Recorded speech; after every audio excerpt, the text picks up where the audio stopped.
It is 1 o'clock in the dead of the night, and Dr. BMS is partially asleep, shouldn't sleep fully, really.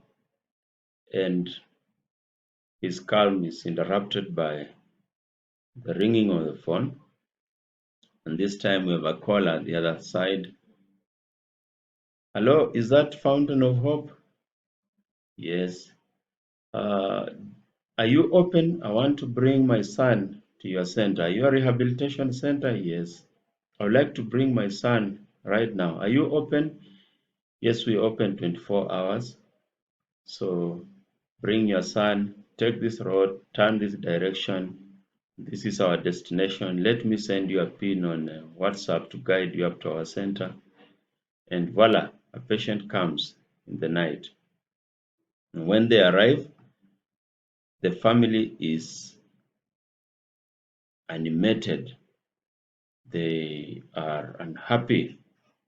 They have made a decision that their son or their daughter must just be admitted right now, even if it's in the dead of the night. We've had enough with this son of ours. We want him admitted right now. And so we take him or her into our center and we start the rehabilitation process. I've given you just a snippet of one of the commonest occurrences we experience around admission of patients into rehabilitation, that it comes at odd hours sometimes, and it is urgent. It is an emergency. It has to be done right now. So I would like today to discuss the common emergencies that make families decide to bring their loved ones into rehabilitation. I will discuss just 4 of the commonest emergencies. Welcome all my viewers to Dr. BMS channel, and is happy to be with you this new year to discuss these issues that affect our lives. So straight into it, what are the common emergencies that make people bring their loved ones into rehabilitation on an urgency basis, on a must be done right now basis? The first and commonest is what I call a decision emergency, or I call it a trigger to a withheld action. What I mean by this is that the emergency is an emergency because you have decided it's an emergency. That means then also that the problem was there, but it wasn't an emergency until now that you've decided that it's an emergency. And that something has happened to trigger you into action. You are withholding this action to bring your loved one into rehabilitation, but something has happened to trigger you into action. That's why I also call this category of emergency as triggers to withheld action. And so, what are the commonest triggers that make people bring their loved ones into rehabilitation when they have been holding back this decision? Almost always there's trouble somewhere. There's a crisis somewhere. And this crisis has now tipped the scale such that the family says, you must go. Even if you are unwilling, sometimes they are ready to hold you by force, to hold this patient by force. And we've had patients brought into our center in handcuffs because the family has sought the intervention of the police, for example. Some have even been brought bound by ropes because the person in addiction was uncontrollable, doing things that are undesirable at home. The family just held him, tied his hands and legs, and put him in a vehicle and brought. So there's usually some trouble somewhere, some crisis. And the commonest areas of crisis are For example, crisis or trouble with the law. This person who is in addiction has gone out to partake in their activity of addiction, and they have gotten into trouble with the law. They fought in the pub. They were found drinking beyond hours. They were found with something they cannot explain, and the police arrested them. So the family is called to the police station, and in that anger, because this has been going on for some time, they say enough is enough and you have to go in. The other common trigger is a trouble, a crisis in the family. And this is common with male patients in addiction. The family, especially a wife, a spouse, has had enough. She's packed her things and left. Or she has kicked him out of the house and said, "You're not coming to this house, change the locks, or just shut the door." So the rest of the family realize that our son, our cousin is in real trouble and his family is breaking apart. So they just come and grab him literally and bring him to the rehabilitation at 1 a.m. in the night because it's a crisis. Another common problem or crisis is with finances. You just realize that your family member took a loan from a bank, took a logbook of a car, and went and financed a loan and has been drinking this money. And when you realize he has no money, it's all gone, and yet there's a loan to be paid.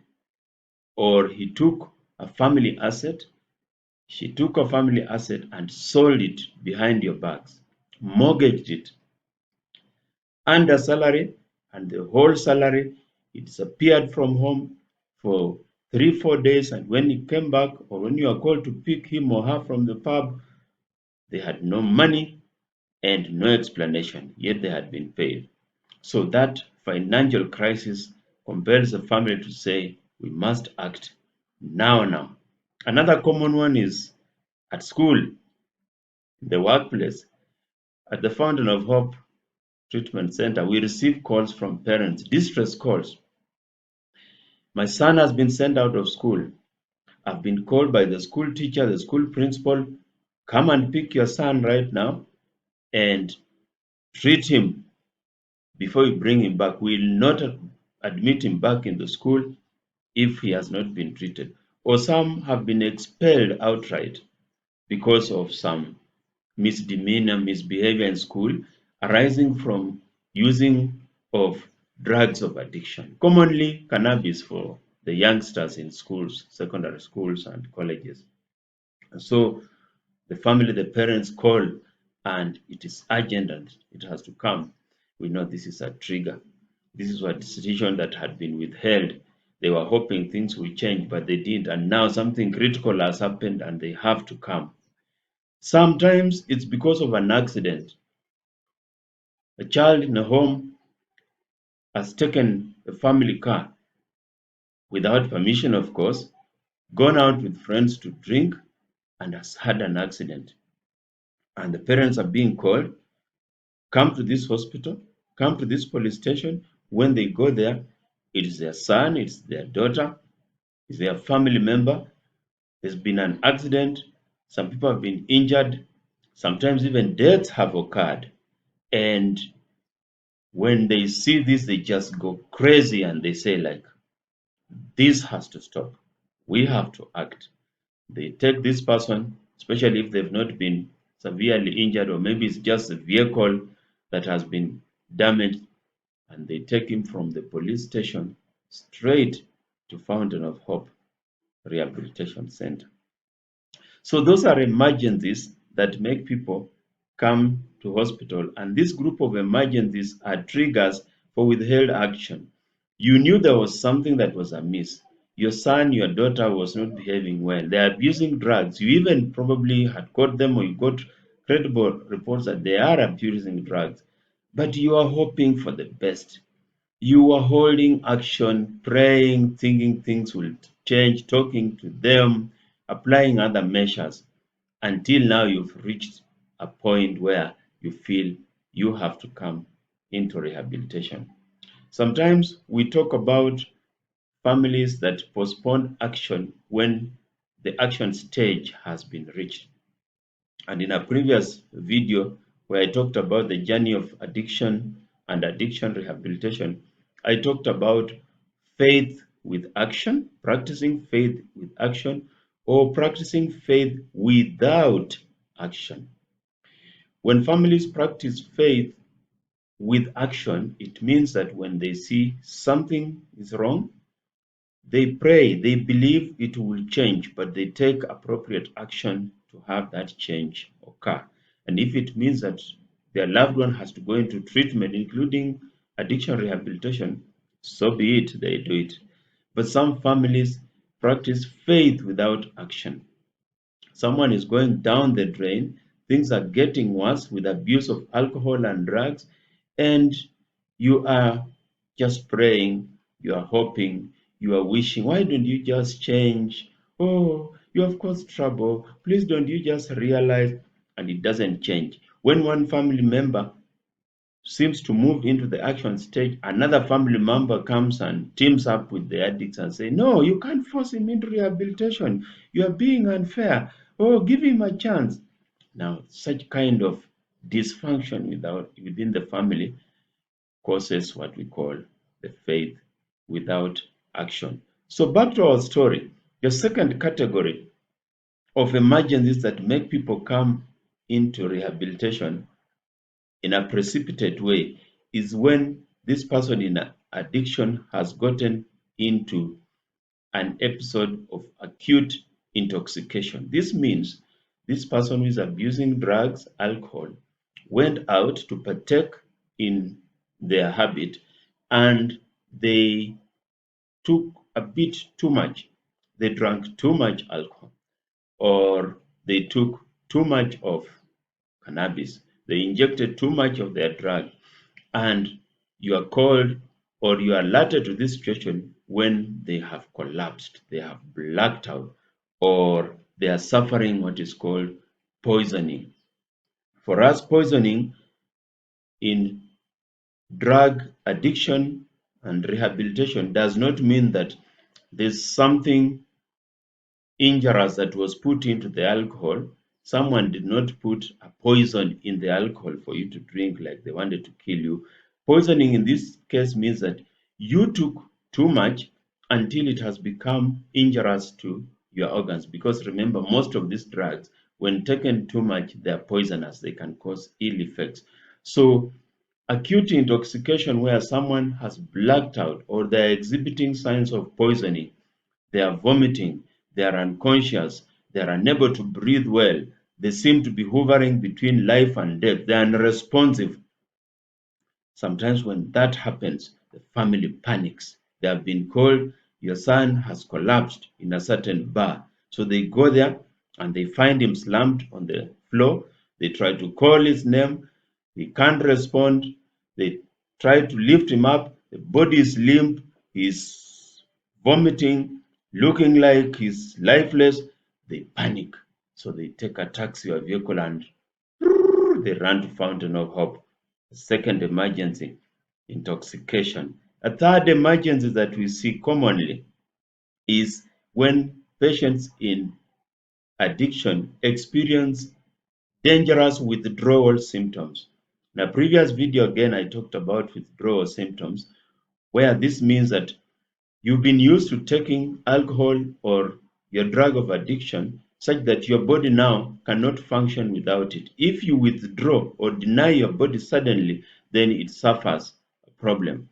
Commonly, people talk about having a lock, but lock is mainly a mild one. The following day after taking alcohol, you feel like you are not okay. Maybe if you take a little bit alcohol, your appetite will come, you will sleep, you'll stop feeling restless, nauseated. Now, when you magnify that several times for larger, you will get what we call withdrawal symptoms. And withdrawal symptoms are that the body is hooked onto this drug, and if it does not get it, then it manifests some symptoms. Some of them are dangerous. Some of the withdrawal symptoms, which can be dangerous enough to precipitate an emergency admission, are things like convulsions. Some patients who take drugs of addiction, alcohol included, If they are not getting the drug of addiction for some time, they may go into convulsions, epileptic fits, and now they are really sick and it can even kill them. So such emergencies can trigger action. Sometimes they experience delirium. Delirium is a state where you are hyper excited mentally. It's like you've gone crazy. You're seeing things, you are hearing things, you are restless, you are shouting, you are in a world of your own, you are scared, you just not a human being anymore because you've taken too much alcohol, smoked too much cannabis, and it has overexcited your nerve cells, your brain cells, and now you are like exploding from within.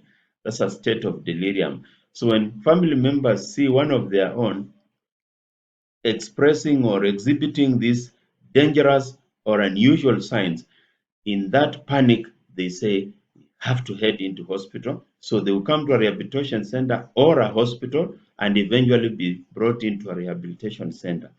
The last measure or the last emergency that brings people into rehabilitation, because I said I would talk about just four today, is when the person in addiction exhibits an acute psychotic episode. Acute means it's sudden onset. It wasn't there, it wasn't expected, it's never been seen before. Psychotic episode, they are going mad, they are going crazy suddenly.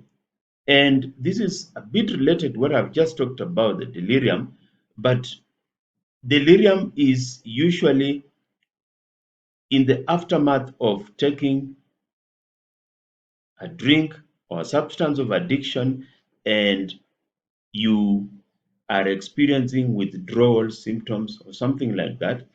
But acute psychotic episode could happen right within the taking. You smoke cannabis, especially cannabis and other drugs that cause hallucinations, hallucinogens like cannabis. You smoke cannabis to a level where now you start seeing images, you start hearing voices, and you start running away from unseen enemies. You've gone mad suddenly. That is what we call acute psychotic episodes. And when this happens, the family or the people around this person may, in a state of fear, panic, bewilderment, decide this is enough, we have to take this person to rehabilitation. So either of those four and others that I have not mentioned usually will trigger people to be brought into rehabilitation or some kind of hospital care on an emergency basis. And when they come in, we look at them, we find that this problem of addiction, abusing drugs, has been going on for some time, but the family was hoping it could resolve. They were postponing action even when some of them at some point saw like this has gone overboard. But now that a critical incident has happened, some kind of emergency has come up, they have come, and so now they are calling even in the dead of the night. They want to come, and it is something that they feel they have to take care of there and then. Thank you very much, and see you again in another informative video of Dr. BMS. And as always, remember to subscribe to our channel and like our videos so that we continue educating each other and we have a drug-free society.